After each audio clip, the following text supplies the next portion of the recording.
ज्योति final year में पढ़ रही थी कि एक हार्ट अटैक से ज्योति के पिताजी की मृत्यु हो गई। ज्योति के पिताजी रेलवे में कर्मचारी थे और परिवार का सारा भार उन्हीं के ऊपर था। क्योंकि वह एक सरकारी कर्मचारी थे तो अनुकंपा के आधार पर उनकी नौकरी उनके परिवार के किसी सदस्य को मिलनी थी, जो कि ज़रूरी भी था। ज्योति की माँ पढ़ी लिखी नहीं थी और ज्योति का एक भाई और एक बहन थे। ज्योति का भाई अभी 12वीं में पढ़ रहा था और ज्योति की बहन 8वीं में पढ़ रही थी। दोनों अभी छोटे थे और उनकी पढ़ाई भी चल रही थी और ज्योति का फाइनल बस कंप्लीट होने वाला था। इसलिए ज्योति का फाइनल कंप्लीट होते होते पिताजी की नौकरी ज्योति को मिल गई। ज्योति को पिताजी की नौकरी मिल जाने से परिवार संभल गया और परिवार की सारी जिम्मेदारी ज्योति ने संभाल ली थी, क्योंकि वह उस घर की बड़ी बेटी थी। ज्योति की माँ चाहती थी कि वह नौकरी उसके बेटे को मिले, लेकिन बेटे की पढ़ाई अभी पूरी नहीं हुई थी और ना ही उम्र थी, इसलिए मजबूरन उसे नौकरी ज्योति को दिलवानी पड़ी। धीरे धीरे ज्योति ने घर की सारी जिम्मेदारी अपने कंधों पर ले ली। अपने भाई की पढ़ाई, घर के खर्च और सब कुछ जैसे उसके पिताजी चलाते थे और फिर एक बार से सुचारू रूप से उसका घर चलने लगा। ज्योति की माँ भी अब संभल गई थी और उन्हें लगने लगा ज्योति घर को संभाल लेगी और हमारा परिवार बिखरने से बच जाएगा। ज्योति का भाई अब 12वीं कर चुका था और इंजीनियरिंग की तैयारी करने के लिए कोटा जाना चाहता था। ज्योति की नौकरी कोई बहुत ऊंचे ओहदे पर नहीं लगी थी, पर फिर भी उसके ऊपर जिम्मेदारियां थीं और उसने लोन लेकर भाई की इंजीनियरिंग की तैयारी के लिए कोटा भेजा, जिसे वह धीरे धीरे चुका रही थी। भाई का 1 वर्ष के बाद इंजीनियरिंग में एडमिशन हो गया, जिसकी अच्छी खासी फीस थी। ज्योति ने अपनी माँ से बोला कि भाई से बोलो वह एजुकेशन लोन ले ले और नौकरी मिलने के बाद उस लोन को वह चुका देगा। लेकिन ज्योति की माँ का कहना था कि वह लोन क्यों लेगा, यह नौकरी उसके पिता की है तो तुम्हें मिली है, तो तुम्हारी जिम्मेदारी है भाई के पढ़ाई की और तुम लोन ले लो, भाई क्यों लोन लेगा। तुम्हारे पिताजी होते तो वह अपने बेटे के लिए कभी लोन लेने के लिए नहीं बोलते। ज्योति को अपनी माँ की बातें बहुत अजीब लगीं, क्योंकि जब उसके पिताजी भी थे तब भी वह दोनों यही बातें करते थे कि कल को जब उनका बेटा कोई बड़ी पढ़ाई करना चाहेगा तो वह उसे एजुकेशन लोन दिला देंगे, क्योंकि उनका तो इतना सामर्थ्य नहीं था कि इतनी महंगी पढ़ाई अपने बच्चों को करवा सके, क्योंकि वह 2 बेटियों की शादी भी करनी है और आज जब पिताजी नहीं हैं तो पिताजी की नौकरी ज्योति कर रही है तो उसके लिए लोन लेना कैसे संभव हो जाएगा। लेकिन माँ को इन सब बात से कोई लेना देना नहीं था। उनके हिसाब से उनके पति और बच्चों के पिता की नौकरी ज्योति को मिली है तो ज्योति की सारी जिम्मेदारी है। माँ के मन में यह बात बैठ गई कि ज्योति कहीं स्वार्थी होकर सिर्फ अपना ना सोचने लगे, इसलिए वह अपने और अपने दोनों बच्चों का ज़्यादातर भार ज्योति पर डालना चाहती। खैर, ज्योति को पता था माँ से बहस करने का कोई फ़ायदा नहीं है। अभी उसने भाई के कोचिंग के लिए जो लोन लिया था उसे पूरा चुकाया ही नहीं था कि नया लोन ज्योति को लेना पड़ा भाई की पढ़ाई के लिए। ज्योति के ऊपर बहुत ज़्यादा भार पड़ गया, क्योंकि घर खर्च भी कोई कम नहीं था। ऊपर से भाई की पढ़ाई, ज्योति बहुत मुश्किल से सब कुछ संभाल रही थी और बीच बीच में माँ की ख्वाहिशें भी थी, क्योंकि माँ को लगता था कि ज्योति उनके पति की नौकरी कर रही है और सारे पैसे कहीं अकेले अपने ऊपर न खर्च कर दे। ज्योति की सारी तनख्वाह का हिसाब माँ रखती थी और उसके बाद बीच बीच में कुछ न कुछ डिमांड भी करती रहती थी। कभी कोई जेवर बनवा दो, शादी में काम आएंगे, कभी घर में कोई सामान ले आओ। ज्योति की मजबूरी माँ को बिल्कुल नहीं दिखाई दे रही थी और धीरे धीरे 5 साल बीत गए और ज्योति के भाई की इंजीनियरिंग की पढ़ाई पूरी हो गई और एक बहुत अच्छी कंपनी में बहुत अच्छे पैकेज पर भाई की नौकरी लग गई।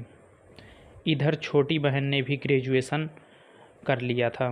ज्योति को लगा अब भाई की नौकरी लग गई है तो उसका कुछ बोझ कम हो जाएगा और उसकी उम्र भी 30 के पार हो चुकी थी।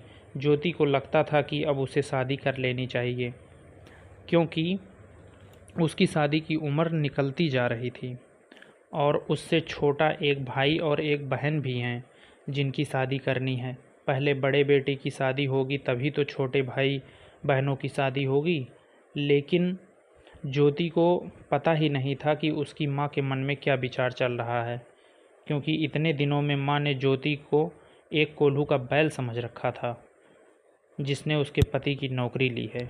ज्योति भी उनकी बेटी है, यह बात वह भूल गई थी। ज्योति अभी अपनी शादी की बात माँ से करने की सोच ही रही थी कि माँ ने ज्योति से बोला, सुनो, शाम को कुछ मिठाइयाँ वगैरह और नाश्ते पानी का इंतज़ाम कर लेना। हाँ, आज छुट्टी ले लो, घर में थोड़ा साफ सफाई भी कर लेना। और हाँ, तीनों भाई बहन आज शाम में घर में ही रहेंगे और अच्छे कपड़े पहनकर तैयार रहना। कुछ लड़के वाले आ रहे हैं, यह शादी फाइनल होगी, बहुत ज़रूरी है, क्योंकि फिर और भी बच्चे हैं जिनकी शादियां करनी हैं। ज्योति मन ही मन खुश हो रही थी कि चलो उसे माँ से कुछ कहना नहीं पड़ा और उसकी माँ ने उसकी शादी के बारे में खुद ही सोच लिया। वह अपने सुनहरे भविष्य के सपने बुनने लगी। शाम के 4 बजे माँ ने बोला, तुम लोग सब जल्दी से तैयार हो जाओ, 2 घंटे बाद लड़के वाले आ रहे हैं। तो ज्योति ने अपनी माँ से पूछा, माँ मैं क्या पहनूं, सूट या साड़ी? तो माँ ने लापरवाही से कहा, कुछ भी पहन लो, क्या फ़र्क पड़ता है। ज्योति को बहुत ही अजीब लगा, लेकिन फिर भी उसने अपने अलमारी से एक बढ़िया सिंपल सी साड़ी निकाल ली पहनने के लिए। लेकिन तभी ज्योति की माँ उसके कमरे में आई और बोली, सुन ज्योति, तू ज़्यादा सजना संवरना मत, कहीं ऐसा ना हो कि लड़के वाले तुझे पसंद कर लें, क्योंकि तेरा रूप रंग छोटी से ज़्यादा अच्छा और तीखा है, तेरे नयन नस्क भी अच्छे हैं। आज छोटी का दिन है, उसे सजना है। ज्योति ने बोला, छोटी का दिन मतलब? माँ बोली, मतलब क्या, लड़के वाले आ रहे हैं छोटी को देखने। ज्योति ने बोला, छोटी को देखने, पर बड़ी तो मैं हूँ। माँ ने बोला, बड़ी तू है, पर तूने अपने पिताजी की नौकरी ली है तो तेरी जिम्मेदारी बनती है कि पहले बहन की शादी कर ले। तू शादी करके चली जाएगी तो बहन की शादी कौन करवाएगा। ज्योति को अपनी माँ की सोच से घृणा हो रही थी। माँ ने ऐसा करने से पहले एक बार भी नहीं सोचा कि ज्योति का क्या होगा। कल को दुनिया वाले यह बात नहीं बनाएंगे कि बड़ी बेटी के रहते छोटी बहन की शादी कर दी गई। ज़रूर बड़ी बहन में कोई कमी रही होगी, कोई खोट रहा होगा जिसकी वजह से उसकी शादी नहीं हुई। क्या कल को उसकी शादी में कोई दिक्कत नहीं आएगी? ऊपर से माँ को उसकी उम्र भी नहीं दिख रही थी कि 30 के पार हो चुकी है, और अभी छोटी की उम्र ही क्या थी। लेकिन फिर भी माँ को पहले छोटी की शादी करनी थी। अब ज्योति को लगने लगा था कि इस घर की बड़ी बेटी नहीं है और सारी जिम्मेदारियाँ उसके कंधे पर आ गईं। पिताजी के जाने के बाद ज्योति को अपने पिताजी की बहुत याद आ रही थी। यदि वह होते तो ऐसा उसके साथ कभी ना होता। ज्योति क्या कर सकती थी, उसे रोना आ रहा था, पर उसे पता था माँ घर में बवाल मचा देगी, इसलिए वह चुपचाप घर से बाहर चली गई बिना किसी को कुछ कहे। ज्योति की छोटी बहन की शादी फाइनल हो गई और घर में सब बहुत खुश थे। ज्योति की माँ ने बोला, देख ज्योति, अब तेरी छोटी बहन की शादी की सारी जिम्मेदारियां तेरे ऊपर हैं, कोई कमी नहीं होनी चाहिए तेरी बहन की शादी में। अगर लोन लेना पड़े तो भी ले ले, आखिर पिताजी की नौकरी तूने ले ली है तो तेरी जिम्मेदारी बनती है। ज्योति को बहुत गुस्सा आ रहा था। उसने पिताजी की नौकरी कोई ज़बरदस्ती थोड़ी ना ली है, उसे नौकरी दिलवाई गई थी। बस एक जिम्मेदारी निभाने वाली मशीन बनाकर उसे छोड़ दिया गया था, जिसकी खुद की कोई इच्छा नहीं थी। कभी उसके बारे में कोई नहीं सोचता था। फिर भी ज्योति घर में कोई बवाल नहीं करना चाहती थी, इसलिए उसने माँ से बोला, लोन क्यों लूँगी, जब पिताजी थे तभी तुम लोग आपस में बातें करते थे कि बेटी की शादी के लिए पैसे जोड़ रहे हो और एक एफडी करवा रखी है, तो उसको आप इस्तेमाल करो ना शादी में। माँ को ज्योति के इस बात की उम्मीद नहीं थी। वह तो सारे पैसे अपने बेटे के लिए बचाना चाहती थी, क्योंकि वह उसके पति की नौकरी उसकी बेटी ने जो ले ली थी। ज्योति की माँ इतनी स्वार्थी हो चुकी थी कि उसे दिख ही नहीं रहा था कि ज्योति की उम्र निकल रही है। उसने लोन लेकर छोटे भाई की अच्छी नौकरी भी लगवा दी, बहन की शादी भी तय हो चुकी है। अभी भी वह ज्योति को अधिक से अधिक दोहना चाहती थी, लेकिन ज्योति ने एफडी की बात करके माँ की सोच पर पानी फेर दिया और माँ ने बोला, एफडी तो है लेकिन फिर भी थोड़ा बहुत कम पड़ जाएगा। तो ज्योति ने बोला, कोई बात नहीं माँ, एफडी तो तुमने 2 बेटियों के लिए बनवाई होगी, ना तो अभी तो तुम्हारी छोटी बेटी की शादी हो रही है, तो पहले उसकी शादी निपटा लो, मेरी शादी के बाद में देख लेंगे। वैसे भी मैंने तो पिताजी की नौकरी ले ली है, तो मुझे एफडी की क्या ज़रूरत, कहकर ज्योति वहाँ से चली गई। ज्योति की माँ को समझ में आ चुका था कि ज्योति को उसके पिताजी की सारी सेविंग के बारे में पता है और उन्होंने अपनी दोनों बेटियों की शादी के लिए पैसे जोड़ रखे हैं। यह बात भी वह जानती थी, इसलिए अब वह कोई लोन नहीं लेगी। इसलिए ज्योति की माँ ने रखे हुए पैसे से अपनी बेटी की शादी करने की सोची और इस तरह से ज्योति की छोटी बहन की शादी हो गई। लेकिन ज्योति अब तक समझ चुकी थी कि वह खुद अपने लिए कुछ नहीं सोचेगी तो उसकी ज़िंदगी बर्बाद होगी, क्योंकि उसकी माँ अपने लालच और स्वार्थ में इतनी डूब चुकी थी कि वह अपनी बेटी के बारे में बिल्कुल नहीं सोच रही थी। वह केवल अपने 2 बच्चों के बारे में सोच रही थी और ज्योति के बारे में बिल्कुल भी नहीं सोच रही थी।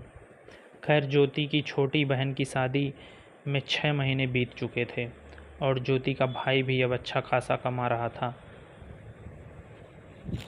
बहुत अच्छी नौकरी लगी थी उसकी और ज्योति आज तक उसकी पढ़ाई का लोन चुका रही थी। जबकि ज्योति की सैलरी अपने भाई से काफ़ी कम थी, लेकिन उसका भाई कभी भी उसकी मदद नहीं करता था। कभी कुछ पैसे देकर कुछ हिस्सा जमा करवा दे नहीं सोचता था। ज्योति धीरे धीरे डिप्रेशन में आ रही थी, क्योंकि अब तो बहुत से लोग उसे ताना भी मार रहे थे कि बूढ़ी हो जाने के बाद शादी करोगी क्या, और कोई गलत भी नहीं बोल रहा था। ज्योति भी एक सामान्य लड़की थी, उसकी भी इच्छा थी, वह भी सोचती थी कि उसके घर परिवार हो, उसके बाल बच्चे हों। वह सिर्फ जिम्मेदारी निभाने के लिए तो पैदा नहीं हुई है। क्या वह अपनी ज़िंदगी की हर खुशी को त्याग करके उसने तो अपने पिताजी की जान नहीं ली कि सारी जिम्मेदारी उसके ऊपर डाल दी गई। और एक दिन ज्योति ऑफिस में यही सब सोच रही थी और उसकी आंखों से आंसू आ रहे थे कि उसके साथ काम करने वाला सुमित वहां से गुजरा और उसने पूछा, क्या बात है, बहुत दुखी लग रही हो। सुमित बहुत अच्छा लड़का था, वह एक विदुर था। 3 साल पहले उसकी शादी हुई थी, लेकिन एक रोड एक्सीडेंट में उसकी पत्नी की मृत्यु हो गई थी। वह भी जीवन में अकेला था। ज्योति और सुमित को एक दूसरे से अपने दिल की बात शेयर करने में अच्छा लगता था। कहीं ना कहीं दोनों एक दूसरे को पसंद करते थे, पर एक दूसरे से बोलने से डरते थे कि कहीं अगले को बुरा न लग जाए। पर एक दूसरे का साथ उन्हें बहुत भाता था। खैर, सुमित ने ज्योति के दिल की बात सुनी और उससे बोला, तुम्हारे साथ बहुत गलत हो रहा है और इसके लिए तुम्हें आवाज़ उठानी चाहिए। कुछ दिन और देख लो, नहीं तो अपनी ज़िंदगी के फैसले खुद करो, क्योंकि तुम जो बातें बता रही हो, मुझे लगता है तुम्हारी ज़िंदगी के फैसले तुम्हारे घर में कोई लेने वाला नहीं है। उसके लिए तो तुम एक एटीएम मशीन हो, उससे अधिक कुछ भी नहीं। ज्योति ने बोला, बिल्कुल सही कह रहे हो, तुम कितने अच्छे से मेरे दिल की बात समझ लेते हो। सुमित, केवल मेरी अपनी माँ ही नहीं समझ पाती है, मैं बहुत अभागी हूँ।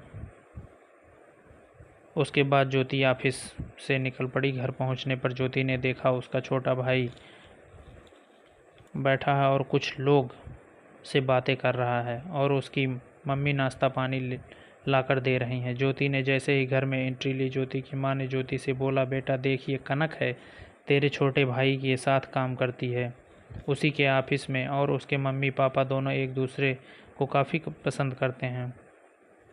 और आज कनक के मम्मी पापा तेरे छोटे भाई और कनक के रिश्ते के लिए आए हैं। देख, तेरी भाभी कितनी प्यारी है, नज़र ना लग जाए कहीं इसको, बहुत अच्छी जोड़ी लगेगी मेरे बेटे और कनक की ना। ज्योति को अपनी माँ की बातों पर विश्वास नहीं हो रहा था। कुंवारी बेटी घर में बैठी है, बड़ी बेटी घर में बैठी है और माँ ने पहले छोटे बेटी की शादी कर दी, उसके बाद अब छोटे भाई की शादी कर रही है। ज्योति की तो कोई फिक्र ही नहीं है। उसकी माँ को ज्योति सिर्फ मुस्कुरा कर अपने रूम में चली गई। उसने कोई प्रतिक्रिया व्यक्त नहीं की। थोड़ी देर बाद लड़की वाले चले गए और ज्योति का भाई और ज्योति की माँ ज्योति से लड़ने के लिए उसके कमरे में पहुंच गए। ज्योति की माँ ज़ोर ज़ोर से बोलने लगी, तुझे शर्म नहीं आती, मेहमान के सामने इस तरह व्यवहार करती है। कल को कनक इस घर की बहू बनकर आएगी, तूने पहले ही उससे रिश्ता ख़राब कर लिया, तो कल को तेरी क्या इज्जत करेगी। ज्योति ने बोला, वह तो वैसे भी नहीं करेगी, क्योंकि वह तो इस घर की बहू होगी और मैं बेटी, तो उस हिसाब से इस घर की मालकिन वही होगी। तो मैं इस घर के लिए सिर्फ उसके लिए बोझ और एटीएम मशीन रहूँगी। वैसे भी तुम लोगों के लिए हूँ, जिसे वह नौकरों की तरह इस्तेमाल करेगी। ज्योति के भाई ने बोला, बकवास मत करो दीदी, तुम्हें कनक से अभी से जलन हो रही है। शादी के बाद तुम क्या करोगी, यह तो साफ दिख रहा है।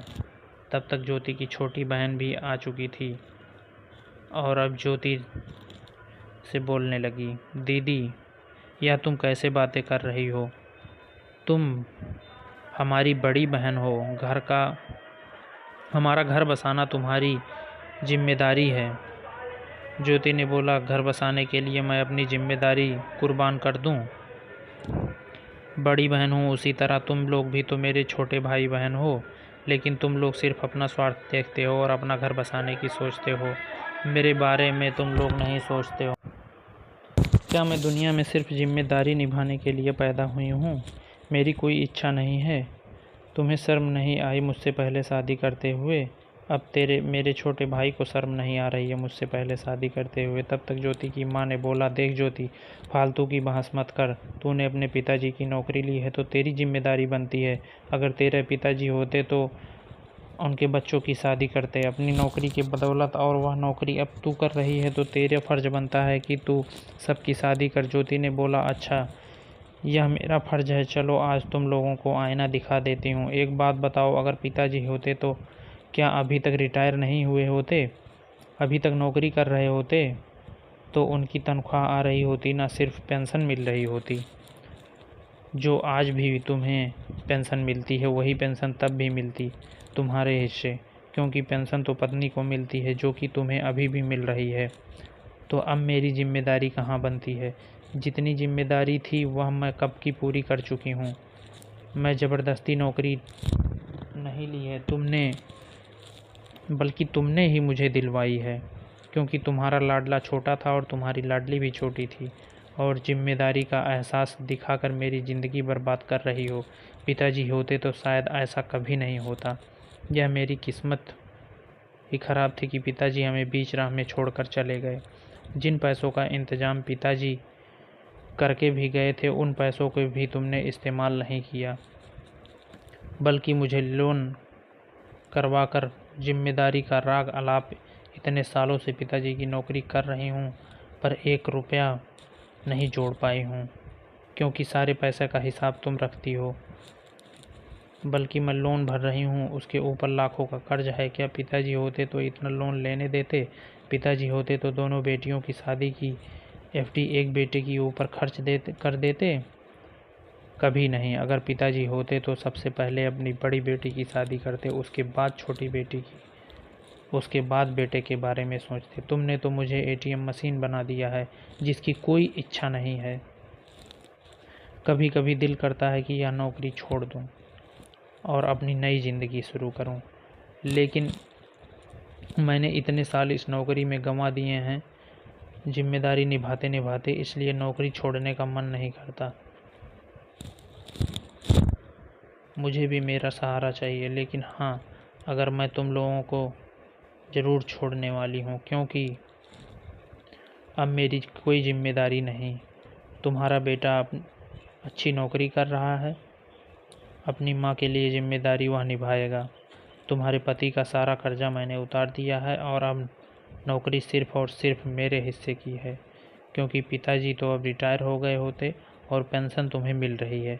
तो पिताजी के जोड़े पैसे जो तुमने अपने पास ही रखे हैं, मेरे ऊपर तो कुछ खर्च नहीं किया है। इस नौकरी को इतने साल से करते हुए 1 रुपया भी मैं नहीं जमा कर पाई हूँ। सारा हिसाब तुमने अपने पास रखा है। दोनों बच्चों की ज़िंदगी भी एडजस्ट हो चुकी है और मैं अब अपनी ज़िंदगी जीना चाहती हूँ। ज्योति की बात का आज उसकी माँ और भाई बहन के पास कोई जवाब नहीं था, और ज्योति का रौद्र रूप देखकर कोई जवाब देने की हिम्मत किसी में नहीं थी। ज्योति ने सुमित को फ़ोन लगाया और बोली, सुमित, क्या तुम मुझसे शादी करोगे? सुमित ऐसे प्रश्न के लिए तैयार नहीं था और वह ज्योति को चाहता था। उसने हाँ कर दिया। ज्योति ने बोला, ठीक है, मैं आ रही हूँ, तुम इंतज़ाम कर लो। और हाँ, मेरे पास मेरी शादी में खर्च करने के लिए कुछ भी नहीं है। मैं तुम्हें कोई भी दहेज नहीं दे पाऊँगी, बिल्कुल कंगाल हूँ। मैं और मेरे पिताजी ने मेरी शादी के लिए जो भी पैसे जोड़े थे वह मेरी माँ ने रख लिए। बस पिताजी की नौकरी है मेरे पास, जो आज तक जिम्मेदारी के तले दबी थी, पर अब सिर्फ मेरी है। सुमित ने बोला, मुझे कुछ नहीं चाहिए, मैं सक्षम हूँ अपनी पत्नी का भरण पोषण करने के लिए। ज्योति ने बोला, मैं आ रही हूँ, और फिर अपनी माँ और भाई बहनों को बोला, कल ही मैं शादी कर रही हूँ सुमित के साथ। मेरे साथ ही काम करता है। आप लोगों को फ़ोन कर बता दूंगी शादी कहाँ पर है। अगर दिल करे तो आना। अगर थोड़ा सा भी लगे कि मैं भी आपकी बेटी हूँ, मेरी भी कुछ इच्छा है, तो अपने दोनों बच्चों को लेकर मेरी शादी में आ जाइएगा। यह कहकर ज्योति घर से निकल गई। धन्यवाद दोस्तों। कहानी कैसी लगी कमेंट करके ज़रूर बताएं, और ऐसे ही कहानियाँ सुनने के लिए चैनल को सब्सक्राइब करें।